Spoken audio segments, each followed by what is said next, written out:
collaborating with Caro Halford, and we're going to be doing a performance together. Caro is this is something that Caro has done many times, and this is my first time with her. So please bear with us. Are you actually dead or alive? Dead, I think. I died on the 2nd of May in 1819. I have heard that artist Caro Halford is going to be reciting poetry on the 2nd of May in Gallery 12. Wow. And I'm really curious to know, has the colour spectrum changed during your time in heaven? I know you're there. I guess it has. Yes. That's an interesting question. I'm not totally sure because obviously I haven't been here for nearly 100 years. Thank you, Mary, for coming. Mary, I heard you won a medal when you were only aged 14. Yes, I won my first medal from the Society of Arts for my closely observed flowers. Fantastic. We're hearing lots about observation. Did anything good come out of this? Well, in 1768, a group of artists and architects were forming the Royal Academy of Arts, and they invited me to join. I was only 21, but it was a great honour at the time. And Mary, I'd love to get to know a bit about your life as a painter. I know you loved painting flowers, and we've got one of your paintings here. What inspired you to do the genre of flower painting? Because at the time, history painting was the top thing to do, whereas you chose to do these exquisite flower paintings. Interesting question. Actually, at that particular time, the 18th century, most women artists, whether they're amateurs or professionals like myself, were painting flowers. That was seen as the traditional the traditional subject that women would paint in that particular century. I obviously did paint portraits as well, and so did Angelica Kaufman. The other artists that were amateurs would usually paint in watercolours, whereas I experimented further and used oil paintings. And also I love being outside of nature, and the flowers were inspiring, and such dramatic colours in that particular time period.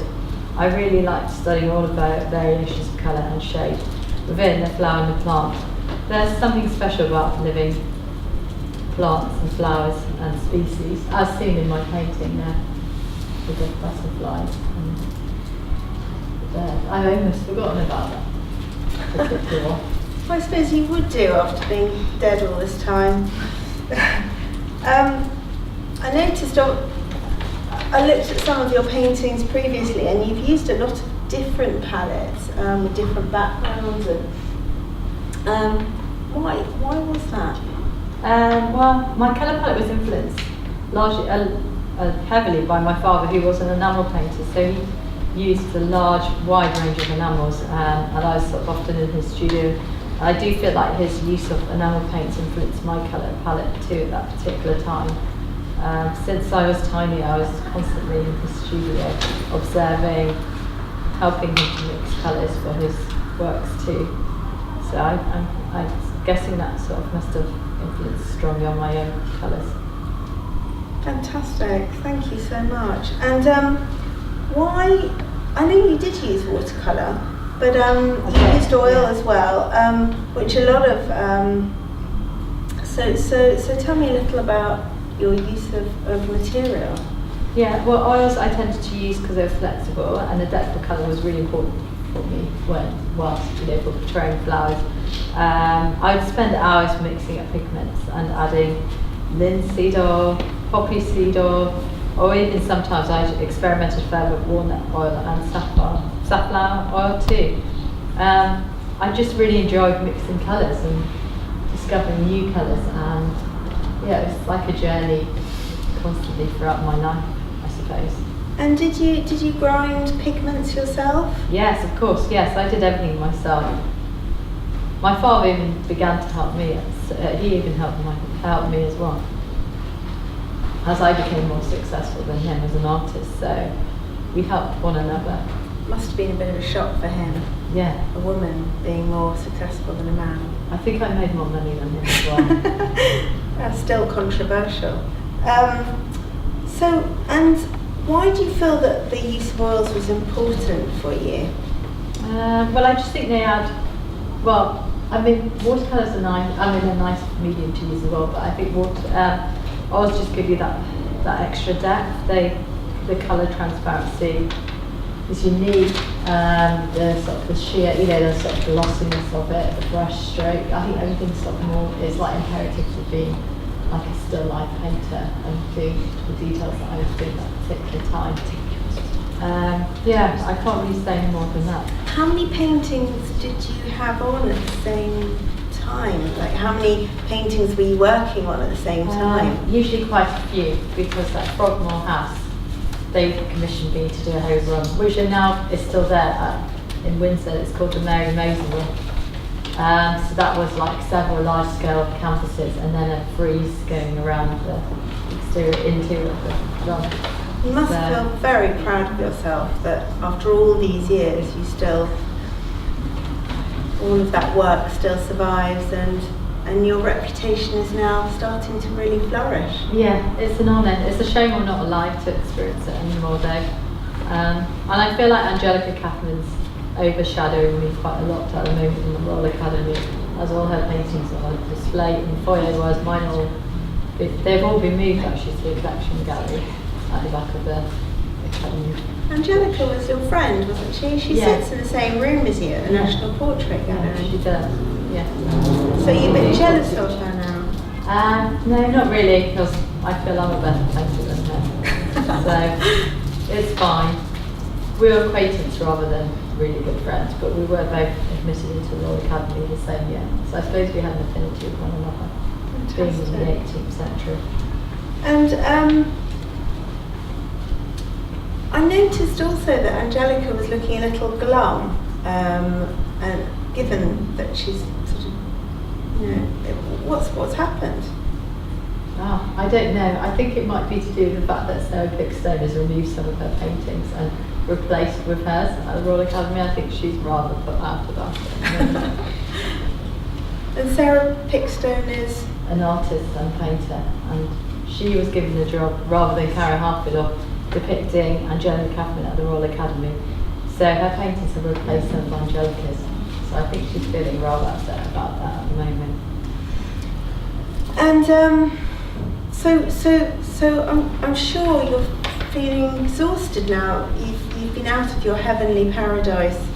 And just thank you so much for coming to us with your beautiful flowers and inspiration from the past. Thank you for inviting me.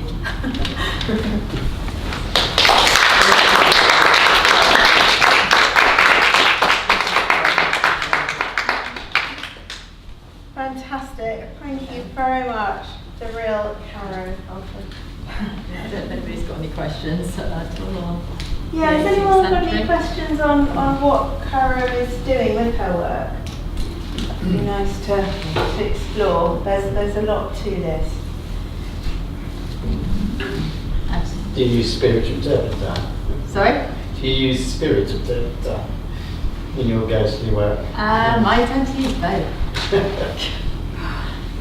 Well, I do use both. I mean, I paint as well as do like reenactments of artists at the moment, which is what I do. Right. But I'm specifically looking at 18th century artists. But I only just started at Royal College, so I've only got as far as Angelica Kaufman and Mary Moser. But I was sort of making my way through them and looking at different things to do, different aspects of all of them. Because there's quite a lot of women in the 18th century that, apart from Angelica Kaufman and Mary Moser, that haven't been spoken about. Which I'm sure everybody's aware of. It's like 100 years before they made it any more Royal Academy. People remember the Royal Academy. It's only Angelica Kaufman and Mary Moser for 100 years, and then Laura Knight after that, and then it sort of went on and on. But I think there's sort of quite a big gap in the market, or gap of like women that have been unseen, you know, like unseen women in that period. It's an idea. Yeah, I mean, there was an artist called Mary Gartside. Yeah, I know. Yeah. Yes, okay, you know I've about heard her. that, She's yeah. really the first colour author who was a woman. 1809 was it? 1805? Okay. 1805. So she exhibited at the Royal Academy, but she wasn't an academician. Oh, okay. Yeah, I've heard her name, but I haven't really looked into her. I might go back. Wonderful abstract paintings, watercolour paintings in her book. So she's 18. She was born probably about 1760, we don't know her birthday, probably died in 1809. And the lady who was just here, Alexandra, she's written quite a lot about Mary Gartside Oh, okay. to promote her work. To go. And has a copy of her book. There's one downstairs, and the Royal Academy has one. Oh, okay. I'll have to have a look. Go now. Sunday. You're free. But worth looking at Mary Gartside, yes. Okay. Thank you.